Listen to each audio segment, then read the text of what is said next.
into it. Why is it often harder to celebrate success of a friend or a sibling than it is of a stranger? Oh, interesting question. Interesting question. I think the first problem we have, and just to follow up on this discussion about education and all that, is the first problem we have is that we have narrowed down our understanding of success, right? Mm-hmm. We think success is only wealth, academic accomplishments, maybe political position, you know? That's pretty much everything, you know? We do not understand that we need we need the teachers and the caregivers and the artists and the craftsmen, you know, we need all those people for our society to be balanced, right?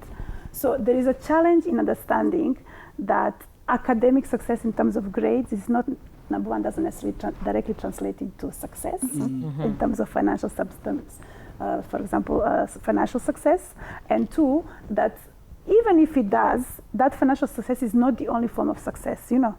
Even having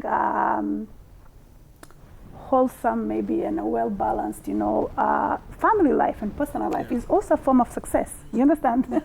So in that sense, when you're asking, you can envy people for different reasons. Doesn't necessarily have to be that success that we understand, you know, in the market.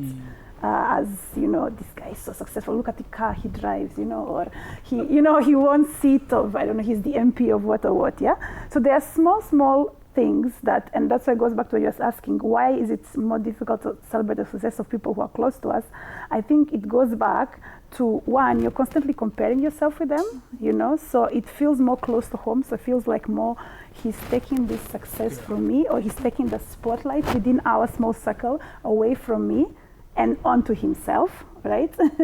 And also going back to this question of, can I be happy for others even if myself I'm not doing well?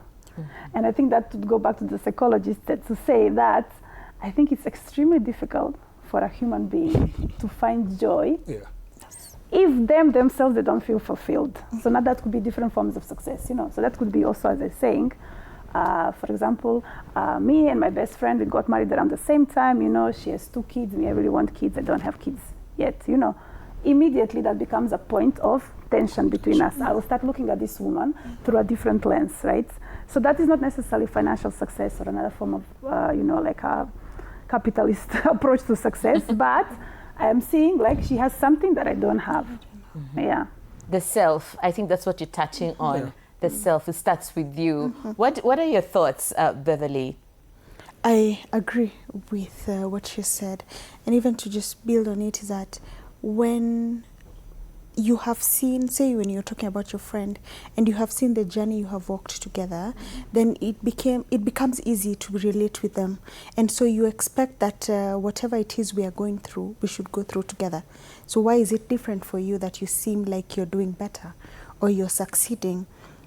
But it all boils down to you as an individual.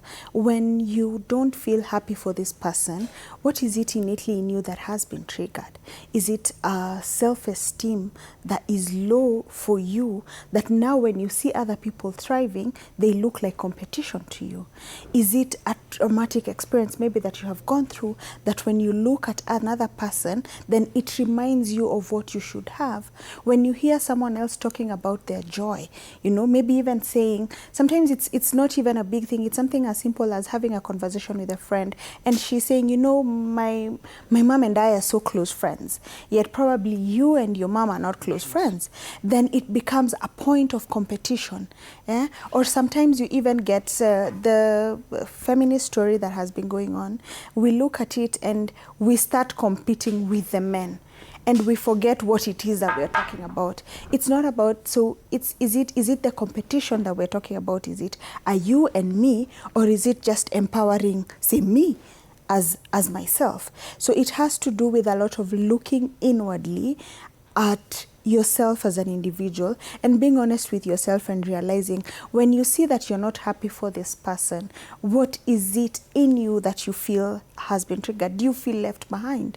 Do you feel not accepted? Do you feel now you're not part of the community if it is a friendship that you had and you feel like this one's a living? are moving forward and you're left behind, do you feel like, am I being left behind? Am I going to fit in? Or when you look at someone maybe post something and it is for you, it reflects, you're just trying to show off. Yeah. So it is for you to look and wonder, why do I feel like they're trying to show off? And not necessarily you're just enjoying yourself, or you just want to have memories, or you just enjoy sharing.